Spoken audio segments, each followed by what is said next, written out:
This ceremony and the treaty we're signing today are both excellent examples of the rewards of patience. On the Soviet side, over 1,500 deployed warheads will be removed, and all ground-launched intermediate-range missiles, including the SS-20s, will be destroyed. On our side, our entire complement of Pershing II and ground-launched cruise missiles, with some 400 deployed warheads, will all be destroyed. Additional backup missiles on both sides will also be destroyed.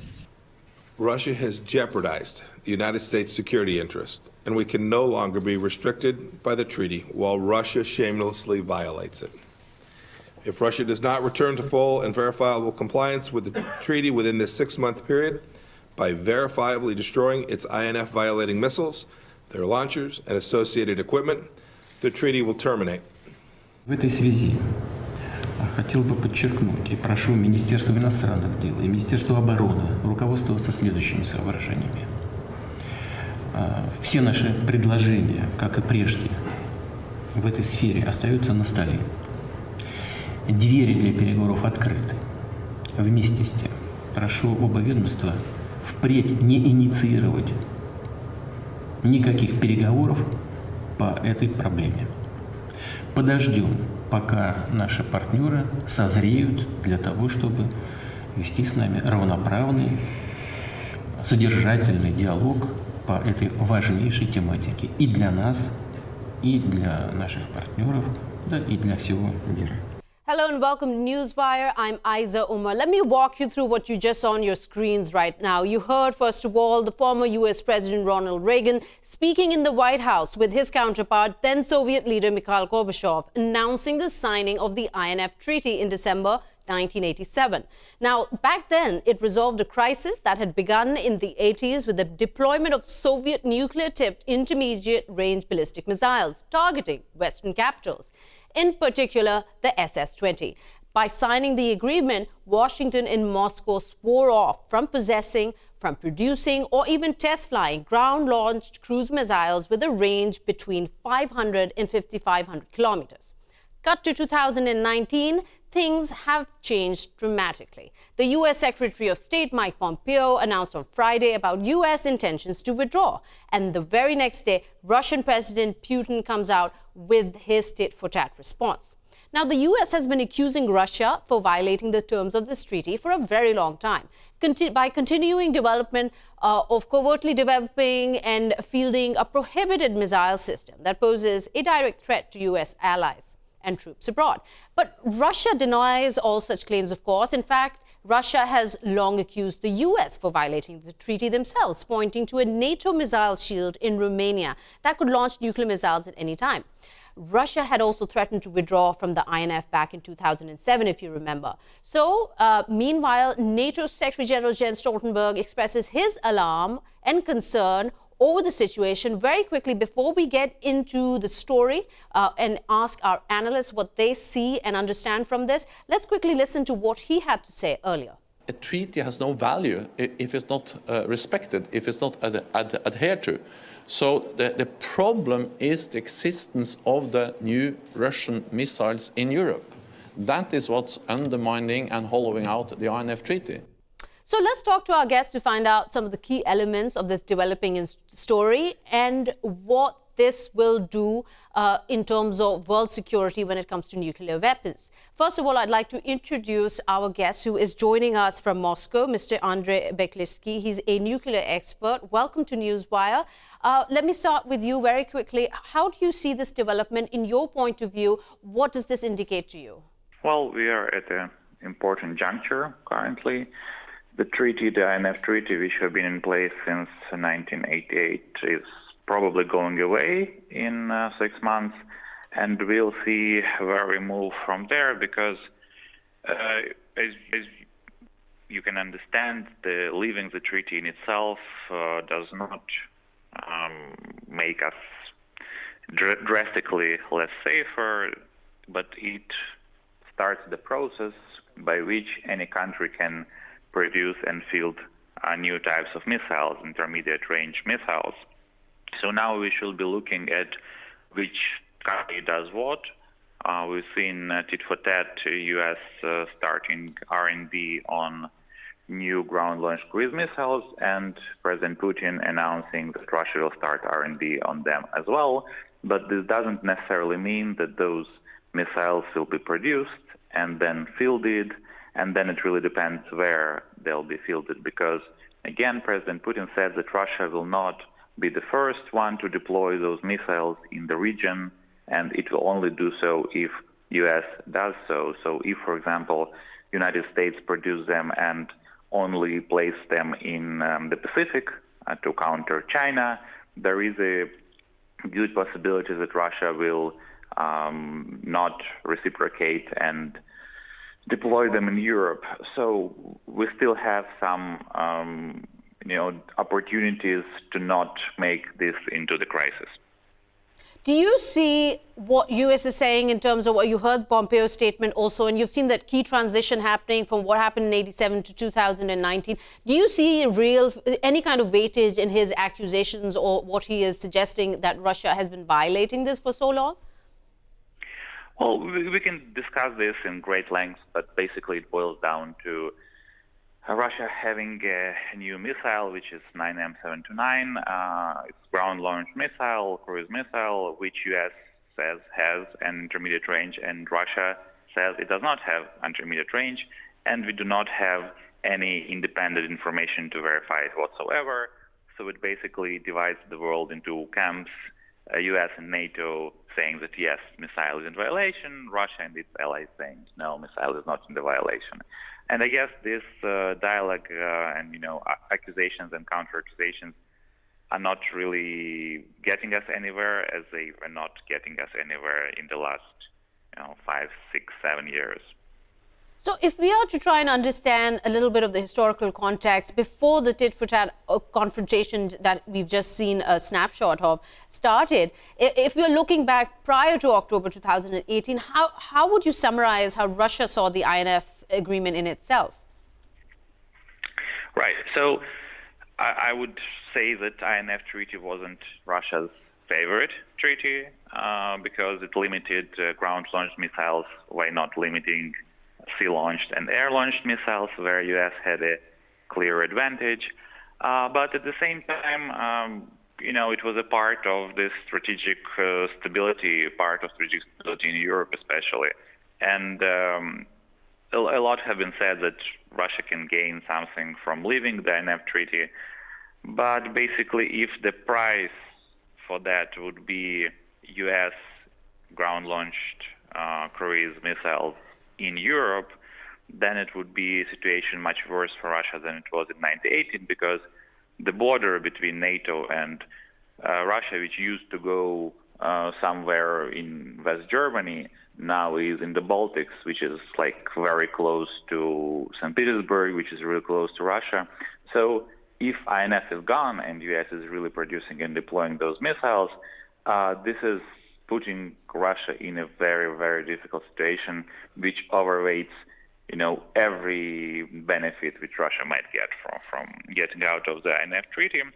And also, if you look at the Russian procurement policies and development of its missile forces, you will see that in the last decade or so, Russia has been producing a lot of sea-launched and air-launched cruise missiles, Kaliber and Ha-101, 102.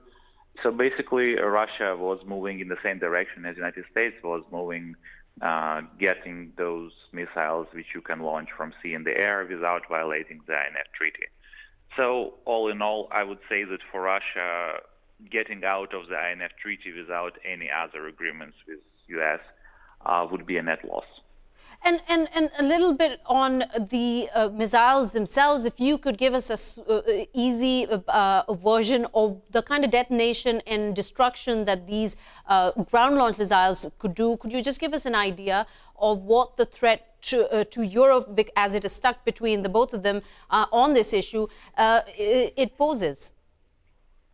Right. So there is the question of what exactly will be deployed. Currently, we're talking about 9M729 missile, which is, as Russia claims, just a new version of Iskander missiles. So Iskander are they have two versions. It can be either ballistic or cruise missile with a distance up to 500 kilometers. It's something like 460, 480, and this is can be conventional, but it can also be nuclear, and it can be used, I guess, primarily used to target targets in the field of operation, maybe missile defense systems, some other, army systems.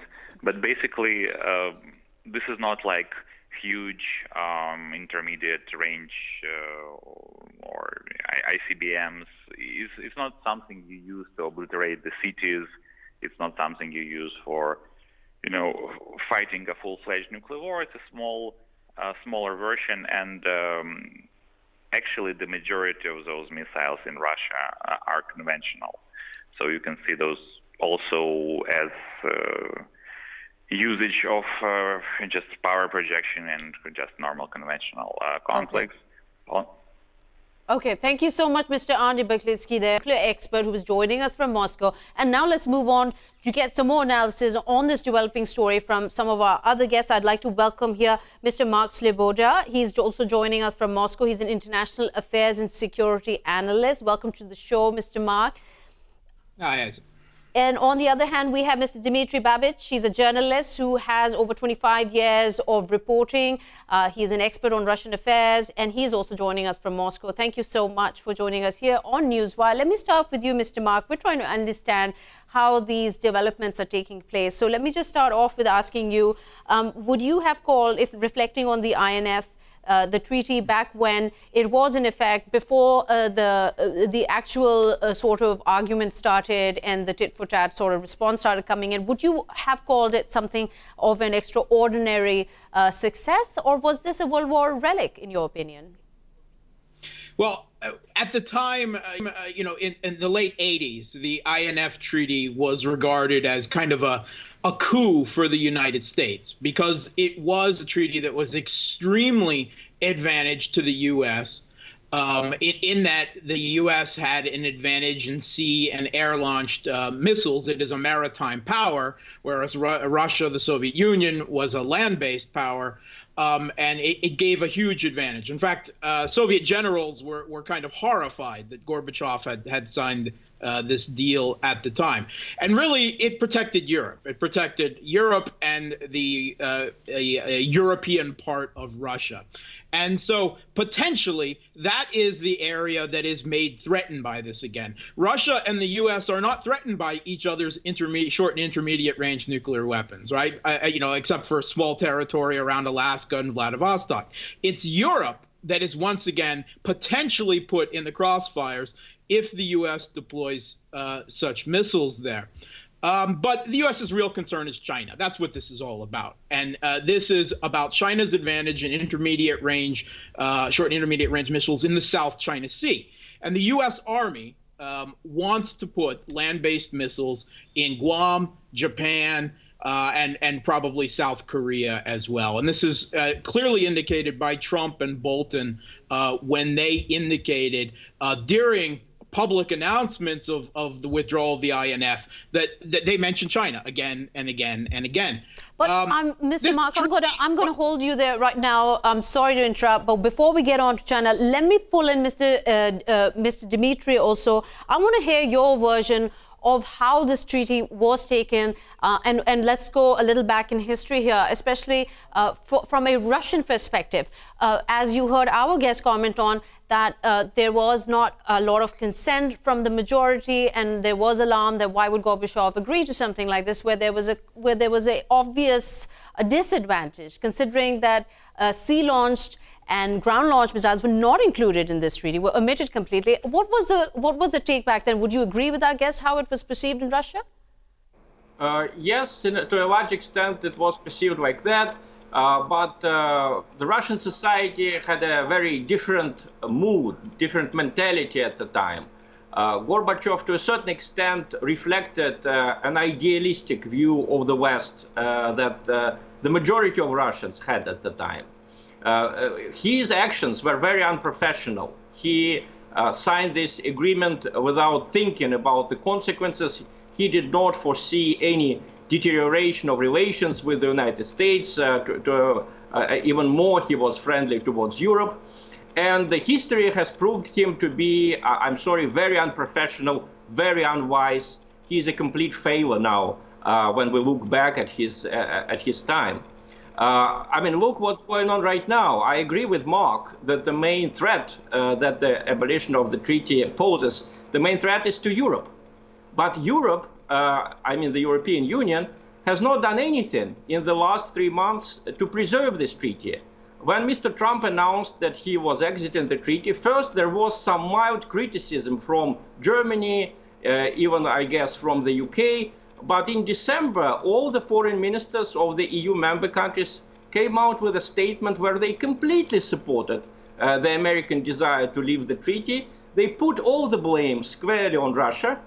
And they were extremely hypocritical when they did it, because just look at the map, how the situation has changed since 1987. In 1987, no one could imagine that Lithuania, Latvia, and Estonia would be, NATO members. No one could imagine that Poland would be a hostile state towards Russia. This is what Poland calls itself. These are official statements from the Polish foreign minister, from the Polish president. They call Russia a hostile state. That means that Warsaw is also hostile to Russia. No one could imagine that Ukraine would become such a problem, that you would have a fascist coup there, actually remaking this country into an enemy of Russia. So all of these changes happened, and the European ministers of foreign affairs, pretend that they don't notice it. They speak as if nothing changed geopolitically since 1987. They're hypocrites, and the main hypocrite is, of course, Jens Stoltenberg, the Secretary General of NATO. So, Mr. Mark, before we get back into China and what the real agenda behind the U.S. wanting to withdraw from this or announcing to withdraw from this, do you agree, largely, what Mr. Dmitry is saying, that there was no criticism earlier on? It was really practically nothing from the international community. And now, all of a sudden, the Secretary General of NATO has come out and has said basically that Russia needs to hold up its side of the commitment. Yeah, I mean, there was absolutely no criticism. There was no acceptance of Russia's longstanding arguments about the Mk-41 Aegis ashore missile launchers located in Poland, which can be easily converted as their shipborne equivalents are to fire Tomahawk cruise missiles into Russia. There was absolutely no objective criteria. I'm absolutely amazed at the way European leaders have made themselves, potentially a target to curry favor with the United States on this again. As for Russia, the truth is that once the U.S. unilaterally pulled out of the anti-ballistic missile treaty back during the George W. Bush administration, Russia immediately indicated that that made the INF treaty not really in Russia's strategic interest to continue. Putin indicated that very clearly in 2007. The truth is that the Cold War era security architecture, the INF treaty, the ABM, the New START treaty is due to expire in 2 years. These were all antiquated treaties. They did not address the geopolitical concerns of the modern world. We have a multipolar world. China was not bound by this treaty. Israel, Iran, the UK, France, even India and Pakistan were not bound by this treaty. North Korea, all which have the capability. We're living in a multipolar world of great and regional powers now. Likewise, the technology. It did not cover sea and air-launched missiles. It did not address hypersonic weapons. It did not address drone warfare. It did not address nuclear-armed torpedoes. These types of issues.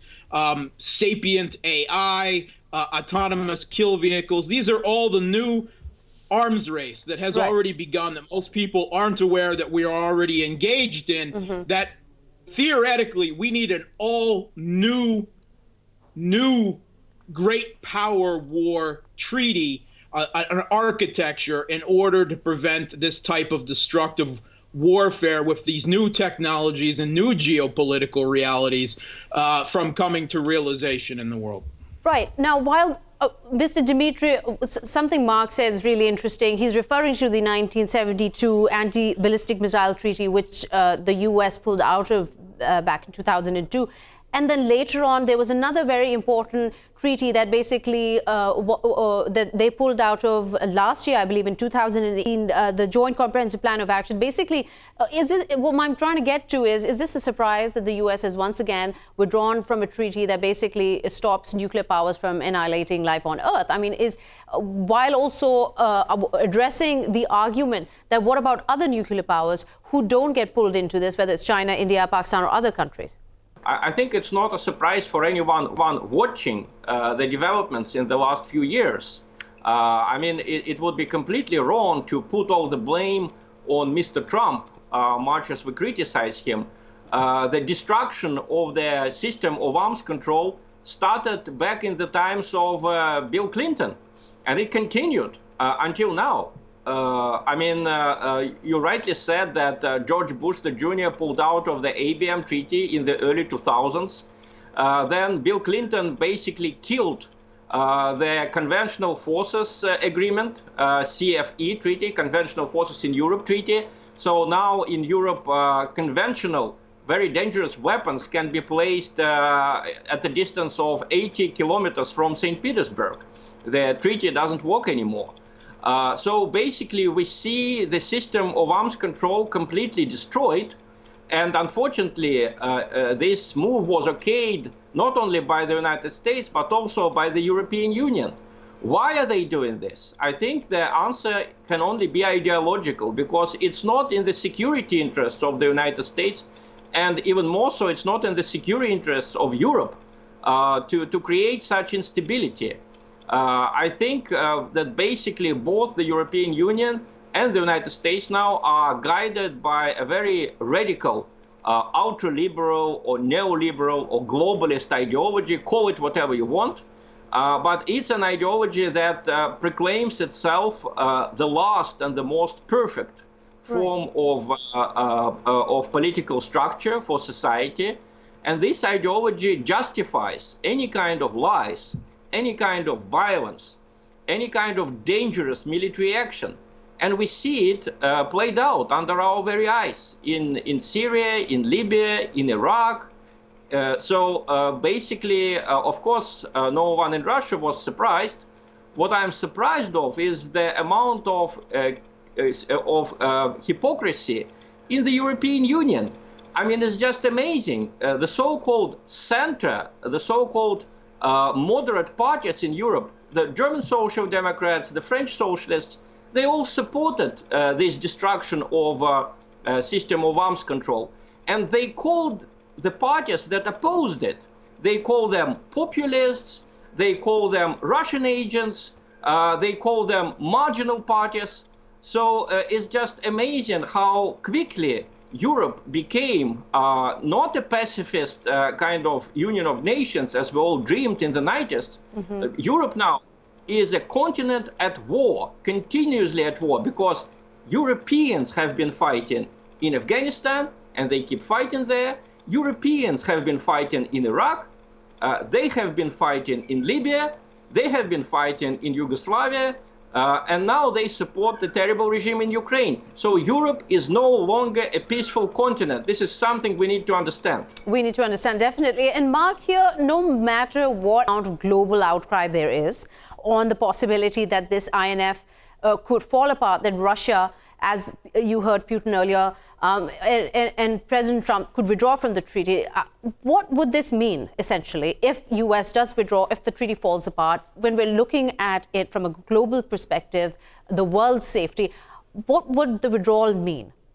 The opinion from the west of the world on this, when they are themselves not bound by the treaty, is kind of moot. And such outcry as there is, and I honestly haven't seen a lot of outcry, would be somewhat hypocritical.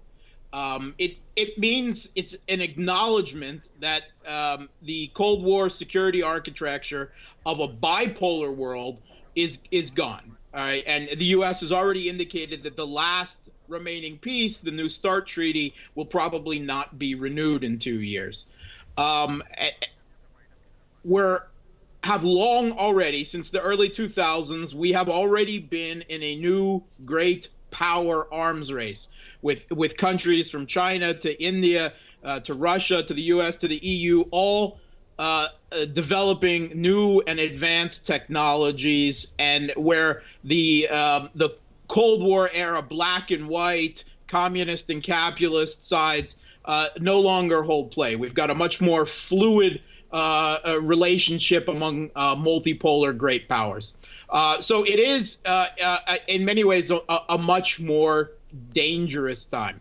I do believe, however, that even with the abolition of this treaty, from both the U.S. and Russia moving forward on intermediate range missiles, their focus will not necessarily be on nuclear equipped short and intermediate range missiles, but on conventional. Because both countries have demonstrated in the last few years, Russia most recently in Syria, the effectiveness of targeted cruise missiles, which are intermediate range missiles for conventional military operations. We're going to mix hypersonics into the mix now. Russia has already deployed several hypersonic systems, and they have indicated that they will pursue the research and development, at the least, of a hypersonic land-based cruise missile, an equivalent of the air-launched Kinjal, which they already have, probably the Rubej. It is a much more dangerous time, but in a way we were already there, and people just weren't acknowledging it. Right. People were not acknowledging it. Here, I want to welcome another guest. He is a various nuclear physicist here from Pakistan. He's joining us from Islamabad, Dr. Samar Mubarakmand. Thank you so much for being here on Newswire. Very quickly, let me get your take, first of all. How do you see the development taking place regarding the INF Treaty? What do you think will be the fallout if US and Russia do withdraw and this falls apart? The first thing is I would like to say is that the treaty was signed in 1987. The INF Treaty was signed in 1987 when the powers to be, they were very limited. They're just the two main powers. But in due course, in the last, 33 years, China has become a major global power in weapon technology. And there has been developments in India and developments in other countries as well. And this treaty, it could not last. Naturally, it could not last in its old form forever. It has to be revised at some time, because America, as they say, have felt handicapped in the face of Chinese development of medium-range missiles, and they are not a part of the treaty. And the American interests are all around China, and they are threatened by that. They feel threatened by that, and therefore the Americans have always wanted. Since the last 4 or 5 years, there have been occurrences time and again that this treaty is not suitable for them anymore. And so both the sides, the Russians and the Americans, they have been developing these weapons, and they have put forth certain proofs of the fact that the Russians have established some production facilities, and the Americans have. So this has been going on, but look to me like they were both finding an excuse how to walk out of the treaty.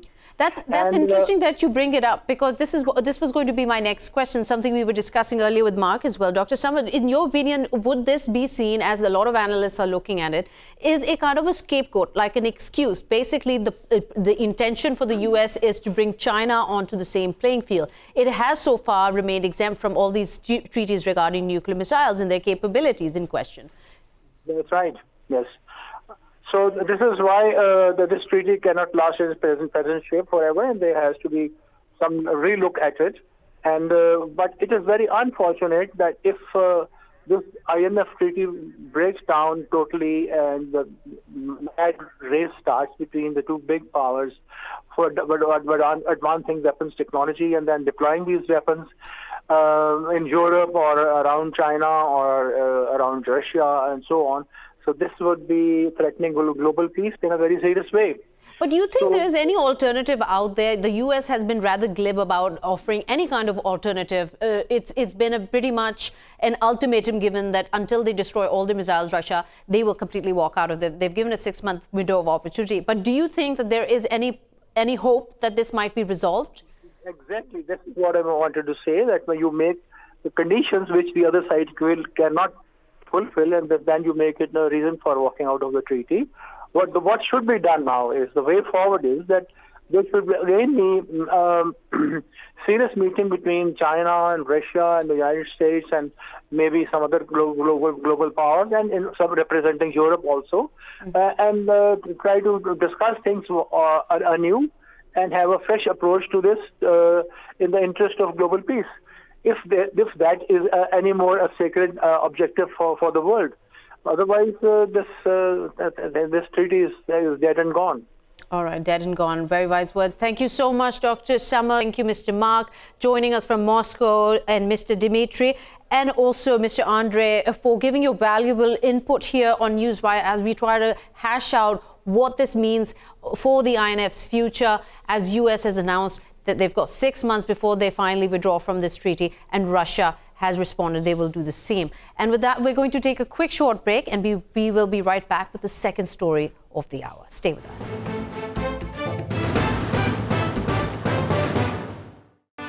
Welcome back. You're watching Newswire. Now, Indian Prime Minister Narendra Modi visited Indian-occupied Kashmir, and he announced projects which included universities and hospitals. He also laid the foundation stone of 2 research and healthcare institutions in Jammu and Srinagar. Now, his visit took place amidst complete shutdown. There were no internet services available on mobile phones, and train services were suspended in the Kashmir Valley. And also there was a complete protest and strike announced by Hurriyat Conference leaders, who in protest said that nobody needs to come out on the streets. And there were, of course, heavily armed soldiers. And while this was taking place, the Pakistani foreign minister was visiting UK, Shah Mahmood Qureshi, where he is talking about Pakistan supporting Kashmiris and highlighting human rights violations that have taken place in the Indian-occupied Kashmir. And all of that we're going to discuss with our panel of guests here. First, I would like to introduce with us here is Ms. Neha Poonia. She's a journalist. She's joining us from New Delhi. Welcome to the show, Neha. And we also have Mr. Tanvir Sadiq, who's joining us from Srinagar. He's a politician. He's also the advisor to Umar Abdullah and the ex-political secretary to the CM, Jammu and Kashmir. Welcome to the show, Mr. Sadiq. It's good to have you here. Ms. Neha, let me start with you, just to talk a little about those projects that Prime Minister Modi has announced. Could you elaborate a little more on what he had to offer to the locals there? Absolutely, and it's very important, Ayza, to remember the context in which this visit takes place. Prime Minister Modi, beg your pardon, is going to be attempting re-election. We're going to be seeing elections in India in just about 3 months' time, and this is part of his outreach program. He's done similar visits to different parts of the country, but Kashmir in particular gains a lot of significance because before he was voted to power in 2014, he had promised development for the state. That was the plank on which his government came to power. That was the plank on which he also allied with the PDP in India-administered Kashmir when the state government there was formed as well. So in light of that, he had many development projects, including a hospital, like you said, the All India Institute of Medical Sciences. The foundation stone for that was laid. There were many educational projects that he also unveiled in Leh as well. And we're being told that the total value for all of these projects is somewhere close to 6,000 crores. So this is a final push by the BJP government telling Kashmiris, both in Jammu and in Kashmir, that look, the BJP is working to deliver the projects that we promised you back in 2014, perhaps a reminder that what could perhaps be in store for them if the party does come to power in 2019. Right. I want to get more into what this push, as the last push by BJP, could it possibly be a little too little, too late, do you think, Neha? It's coming at a time where the Lok Sabha elections are just a few months away, and Mr. Modi's party has not been faring really well, as polls have shown. Would you agree with this assessment that maybe too little, too late, or is this something that is just on agenda or on time as he had promised?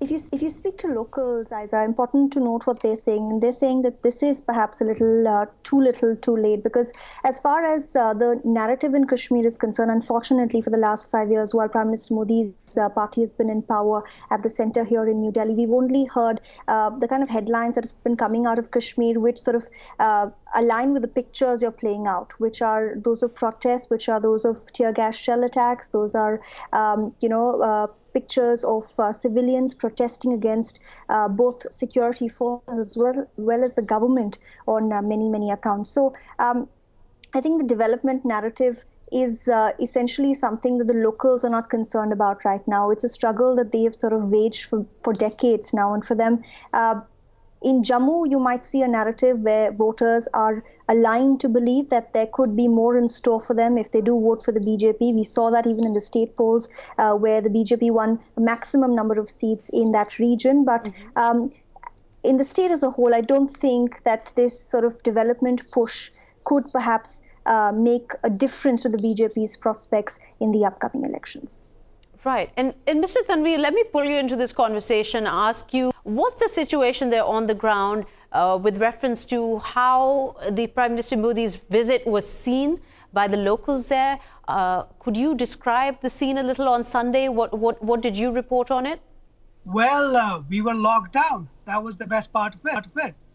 So, I mean, just initially just starting with what Neha said, I totally agree what Neha is saying. But then I also agree with the point that too little, too late. But having that been said, let's agree to the fact that Kashmir was never about development, occasional doldrums, economy. It was never about packages.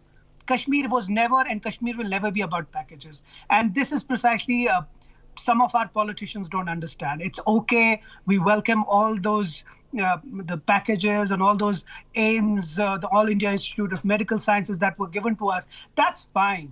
But the problem is not about the development and others. The problem is something else. The Prime Minister comes here, has a good tour of the Dal Lake, the famous Dal Lake. But unfortunately, there is no one who he waves at. But he does wave. I mean, I don't want to be sarcastic, but he waves at, I don't know who. The mountains. There's no one around there. Right. So, yes, we've seen the footage. We've seen this footage. We've got some video. We're running it right now. That's definitely very hard to miss. There's nobody around. It's icy cold, as we can see. The snow-clad mountains, gorgeous scenery, absolutely. But what you're missing are the people. Ayza, I wish the Prime Minister had come and there were people around who he would have loved to wave. The fact is that he had a decisive mandate when he came to power in 2014. He had everything. He didn't have to ask his alliance partners if he had to take a decision. There was a new setup in Pakistan now. I mean, this was the right time he could have started or initiated a dialogue process here. That is what is missing. But again, like I said, what it was in 2014, getting back to even that would be a Herculean task right now. I wish there was some at some point in time, there was some dialogue process started between the stakeholders, whether it was within India and outside bilateral. But unfortunately, that didn't happen. And what the Prime Minister yesterday said, that he would be very strong on the militants. That's fine.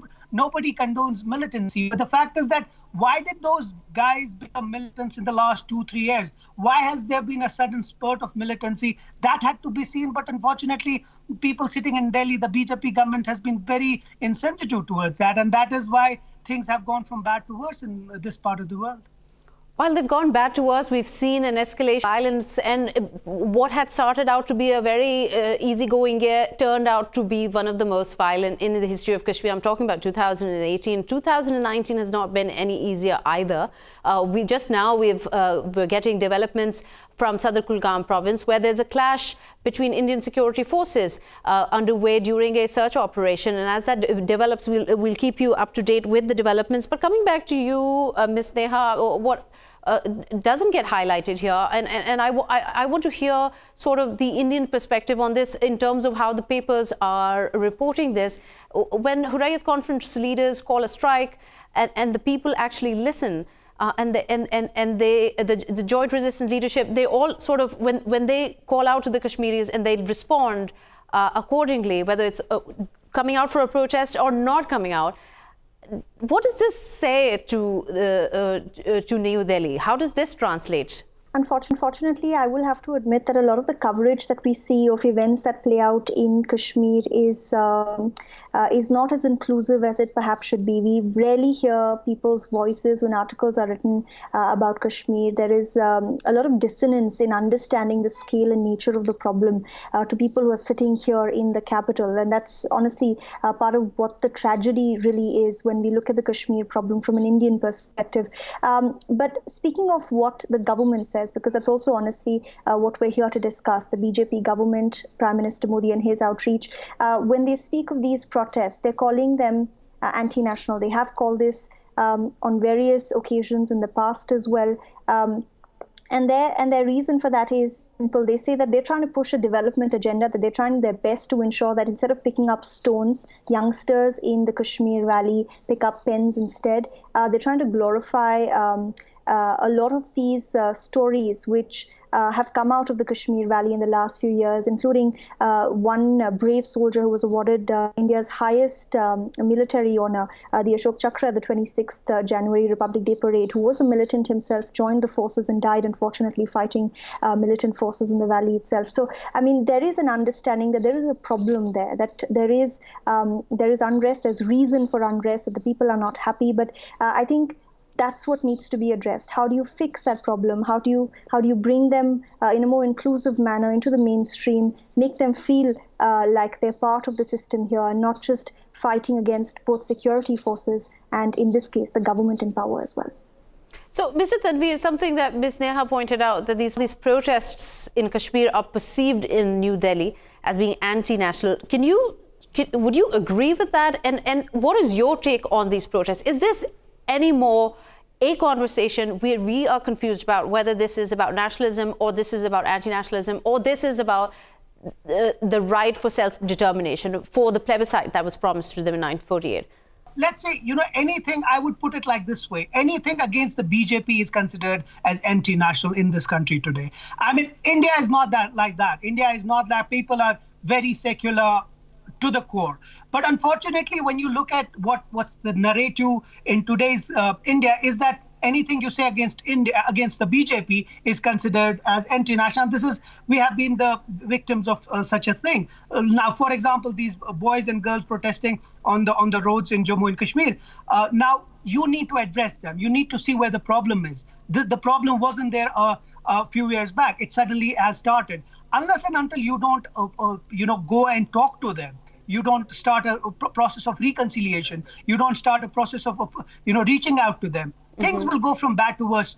And instead, what happens is all those, now that institutions have also been politicized, the problem is all the generals and the armies and the people sitting in high offices talk about against those people. So anybody talking against Kashmir or Kashmiris is considered as a nationalist, and anybody who speaks sense and says, look, there needs to be a dialogue process, is considered as an anti-national. So unless and until, I hope things change in another 2-3 months when there are elections, there is a new dispensation in Delhi who understands, and all those things that were promised to Kashmir. I wouldn't go that far because my party within the constitution talks about autonomy.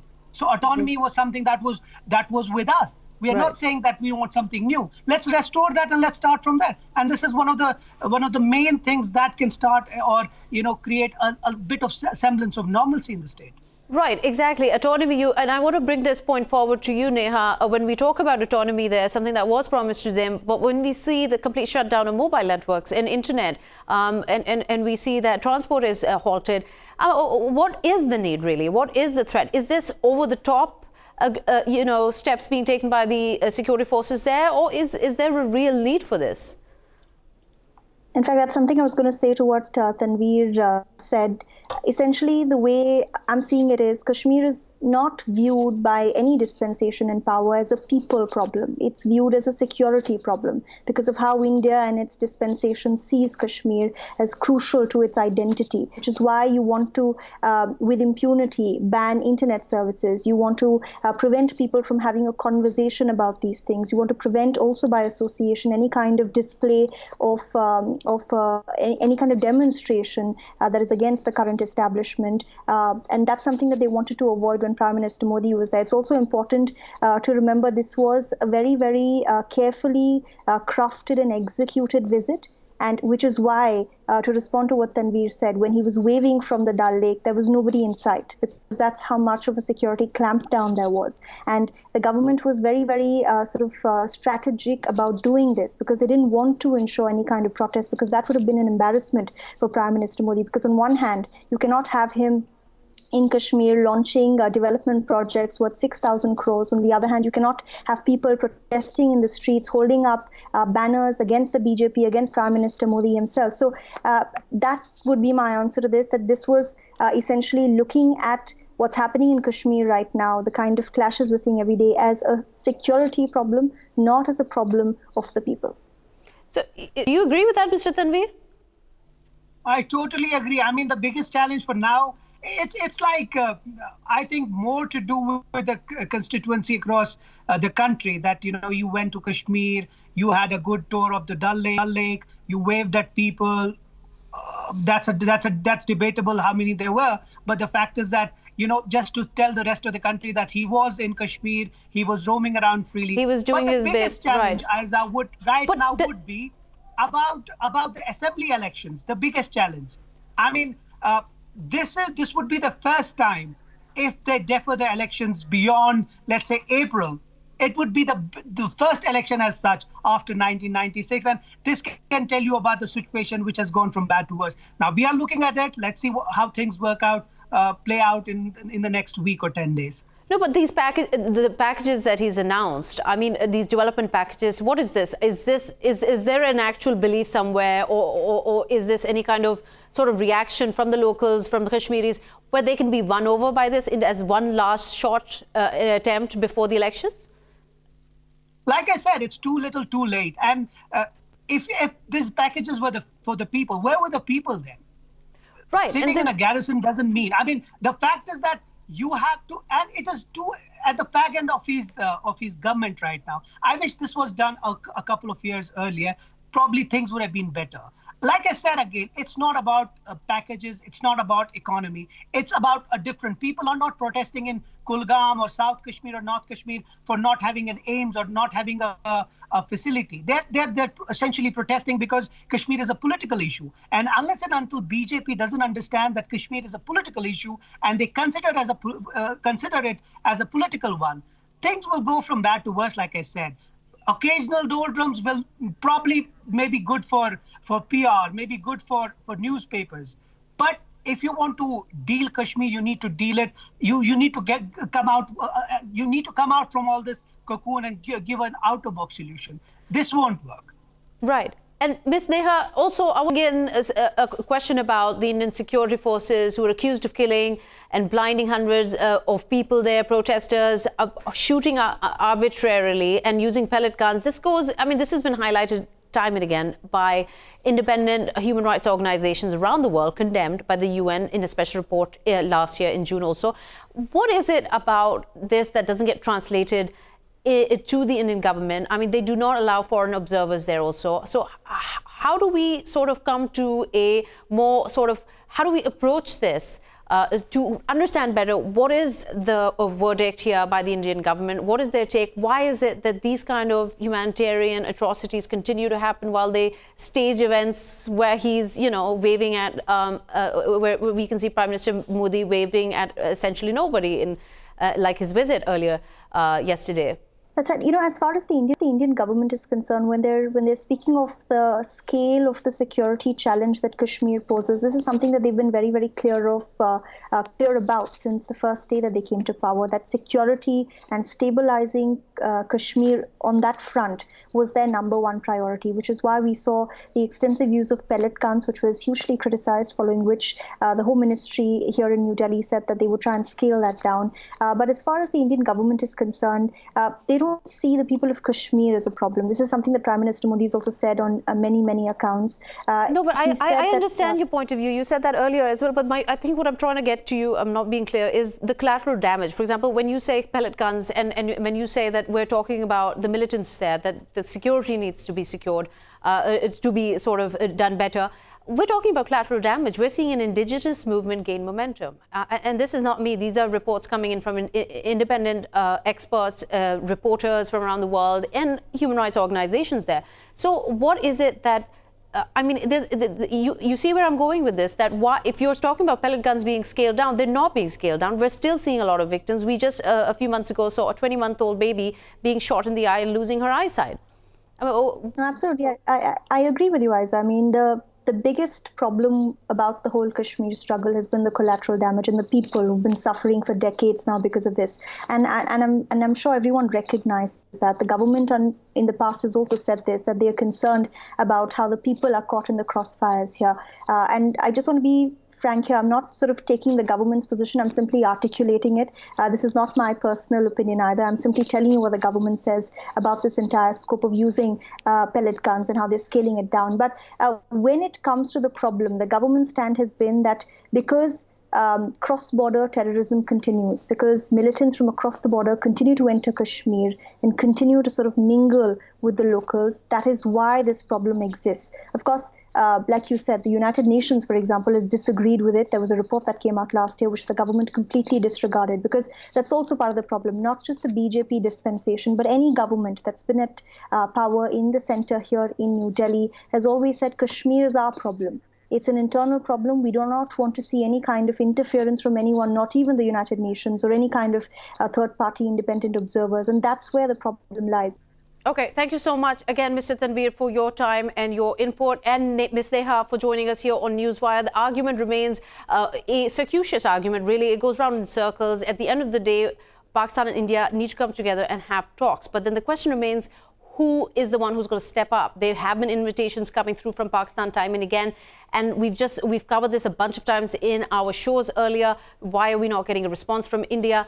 There's so many reasons behind this. We'll expand more as this news evolves and the developments come in, but that's all the time we have for today. Till next time, goodbye.